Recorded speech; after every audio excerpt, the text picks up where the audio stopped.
अस्सलाम वालेकुम। उर्दू इंटरनेशनल पर मैं हूं सलमान हसन।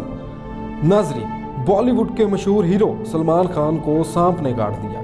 जी हां, बॉलीवुड के मशहूर स्टार सलमान खान ने कहा कि इन्हें गुज़श्ता रोज़ सांप ने एक बार नहीं 3 दफ़ा काटा और फिर हम एक दूसरे से दोस्तों की तरह जुदा हो गए।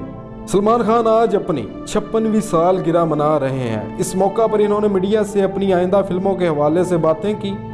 दबंग खान को 2 रोज़ कबल अपने फार्म हाउस में सांप ने काट लिया था, जिस पर इन्होंने बताया कि इनका फार्म हाउस जंगल में है। उस रात एक कमरे में सांप घुस आया था। बच्चे इसे देखकर डर गए। इनका शोर सुनकर मैं वहां पहुंचा और मैंने सांप को भगाने के लिए लाठी मांगी। सांप लाठी से लिपट गया और इसे बड़े आराम से कमरे से बाहर ले आया। इसी दौरान सांप लाठी पर मेरे हाथ की तरफ बढ़ने लगा। खुद को बचाने के लिए मैंने सांप को दूसरे हाथ से पकड़ा ताकि इसे फेंक सकूं।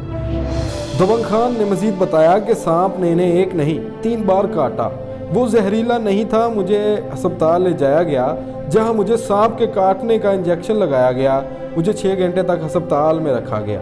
सलमान खान ने मजीद कहा कि मैं इलाज के बाद वापस फार्म हाउस पर आया तो मैंने देखा कि वो सांप वही है, तो हमने उसको उठाकर जंगल में वापस छोड़ दिया और इसके साथ एक तस्वीर भी ली।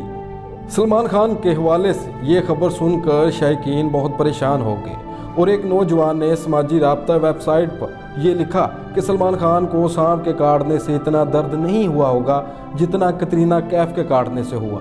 तो इसी के साथ मुझे इजाज़त दें। जुड़े रहें उर्दू इंटरनेशनल के साथ।